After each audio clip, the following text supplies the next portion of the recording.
Imagine a warrior so powerful that even Muzan Kibutsuji, the progenitor of all demons, trembled at the mere mention of his name. A swordsman whose every movement mirrored the grace of sunlight itself. Today, we explore the extraordinary life of Demon Slayer history's greatest legend. This is the story of Yoriichi Tsugikuni. From the very beginning of the Demon Slayer saga, one truth has remained clear. The line between strength and weakness shapes the fate of humanity. Demons stalk the night with insatiable hunger. Those who rise to face them must wield more than courage. They must possess overwhelming power. Yoriichi's story begins over 400 years before the present tale. Born as the younger of twin brothers into a respected noble family, fate was cruel from the start. Superstition cast a shadow upon him. Twins threatened succession, and Yoriichi bore a strange crimson birthmark upon his forehead. Because of this mark, he was seen as cursed. His brother, Michikatsu, was chosen as heir. Yoriichi was meant to be cast aside.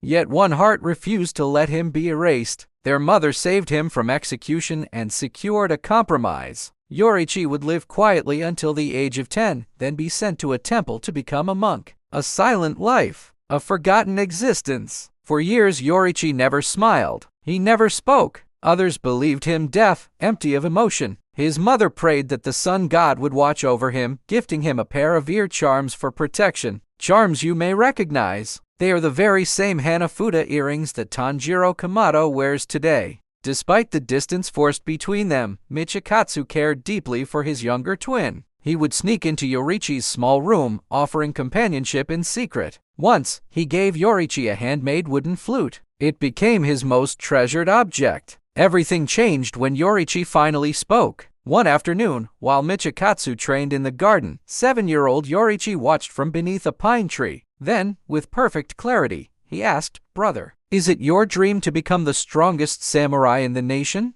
This was the first time his voice had ever been heard. And then, Yoriichi smiled. For Michikatsu, it was a shock. For their father, soon it would be a revelation. Yoriichi took up a wooden practice sword, merely as a curiosity. Yet in a flash of terrifying brilliance, he struck the instructor 4 times in succession. Neck, chest, stomach, leg. The man was thrown into the air and knocked unconscious instantly. In that moment, a quiet child became something else entirely. He possessed a rare gift. He could see the world inside the body, the rhythm of the lungs, the tension of muscles, the flow of blood. This unique perception would later be known as the transparent world. Despite his impossible potential, Yoriichi rejected violence. The feeling of harming another living being brought him sorrow rather than pride. Still, the discovery of his talent changed everything. His father reversed their destinies. Yoriichi was now to inherit the household. Michikatsu, once the beloved heir, would be sent to the temple instead. Yoriichi could not allow that. One night, he quietly informed Michikatsu that their mother had passed away, and he would be leaving for the temple voluntarily. He thanked his brother for all the kindness he had shown, clutching the wooden flute as if it were the most precious thing in the world. With a final bow, Yoriichi disappeared into the darkness, choosing exile to protect his brother's future. Yoriichi ran through the mountains for an entire day and night, not to escape, but to feel the beauty of the world he longed to belong to. That journey led him to Yuta, a gentle girl left alone by tragedy. Over time, she filled the silence within him. They married, and soon they expected a child. For the first time, Yoriichi knew happiness. A small home, a simple life. That was his dream. Yet in this world, demons exist. On the day he sought help for Yuta's childbirth, he returned to find his wife and unborn child slaughtered. Yoriichi held them for 10 days, unable to let go of the only family he had ever loved. A demon slayer eventually found him, urging him to grieve properly. That day, Yoriichi abandoned the peaceful life he once desired. He entered the Demon Slayer Corps. Yoriichi joined the Demon Slayer Corps not to seek glory, but to prevent others from suffering the same unbearable loss. When he took up a real blade, the world itself seemed to recognize him. His breathing aligned with the warmth of the sun. His movements embodied its radiance. This became known as sun breathing. It was primal, the very source from which all other breathing techniques would one day descend. However, few could withstand its demands. Not even the most gifted Hashira could replicate the sheer precision, clarity, and strength that came naturally to Yoriichi. To ensure others could still grow stronger, he adapted his teachings, creating new forms that suited the strengths of each swordsman: flame, water, wind, thunder, stone, the foundations of every modern breathing style. His guidance marked a golden age for the Demon Slayer Corps. Yet prosperity concealed an ominous cost. Demon Slayers with marks similar to Yoriichi began appearing. Their power grew, but their lives burned out swiftly. The mark granted strength in exchange for time, and one by one, the strongest began to die young. Even so, Yoriichi continued to fight. Every battle was swift, decisive, precise. His comrades began to believe he was destined to bring an end to the darkest force of all. Eventually, destiny answered.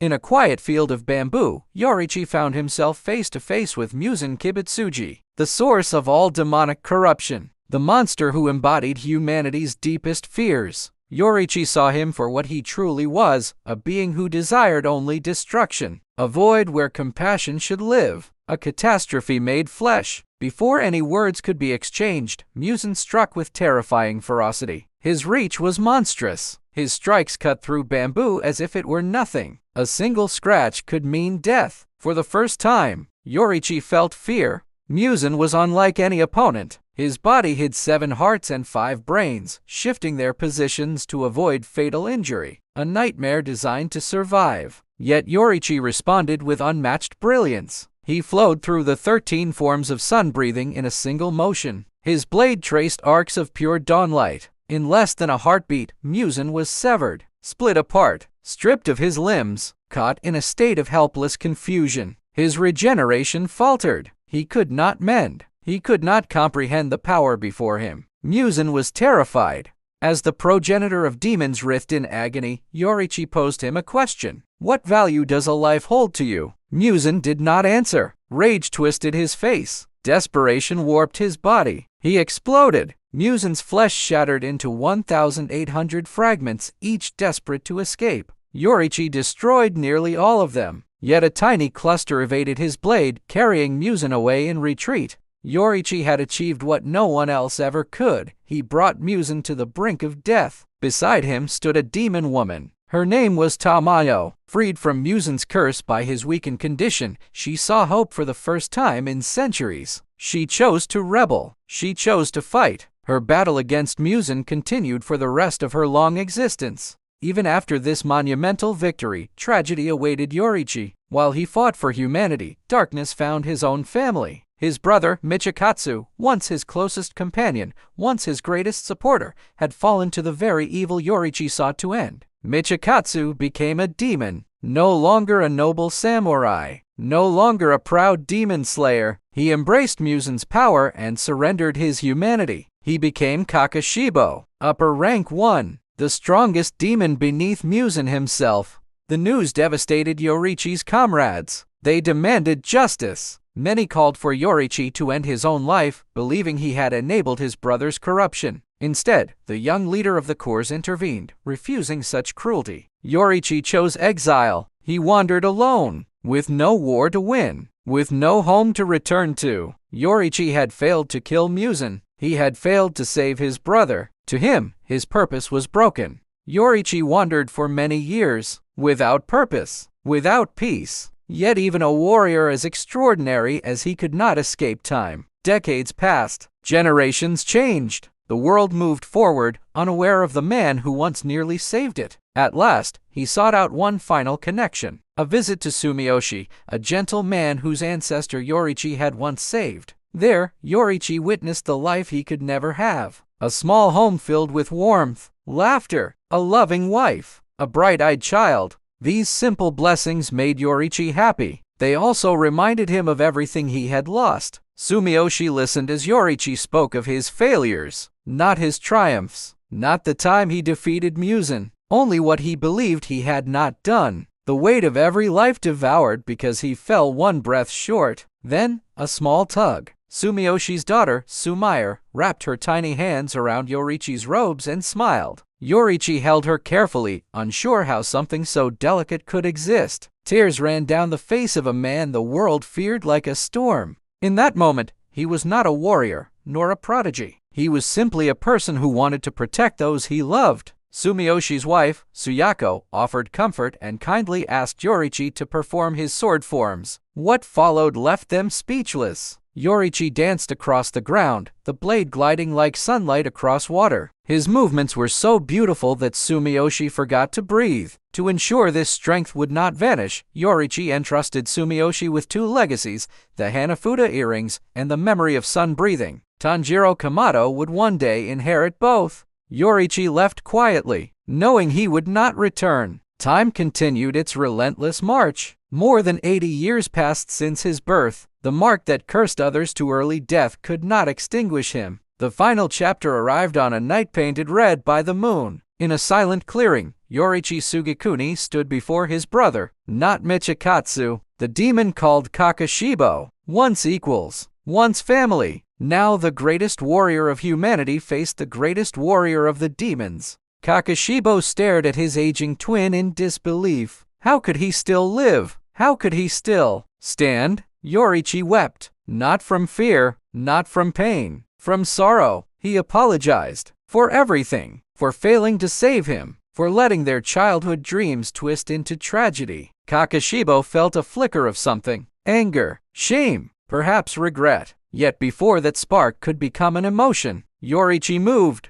No hesitation, no wasted breath, perfect form. His blade cut clean through Kokushibo's neck, a strike indistinguishable from his youthful prime. If Yoriichi had delivered a second strike, it would have ended there. However, the strongest demon slayer had reached his final breath, still upright, still poised, dead, but unbowed. For an instant, Kokushibo understood terror, another heartbeat, and he would have died. In blind rage, Kokushibo severed Yoriichi's body. Only then did he see it. A broken relic fell to the ground. A wooden flute, the same flute he had carved for his little brother as a child. Yoriichi had kept it with him his entire life. The demon's fury dissolved into despair. He realized that even after becoming a monster, Yoriichi never stopped believing in him. Kokushibo screamed into the night. He had won the battle, yet he had lost everything long ago. Yoriichi Tsugikuni was a man of unparalleled strength, a hero who came within moments of ending Muzan's tyranny, a brother who loved too deeply for hatred to survive, a warrior whose grace resembled the rising sun.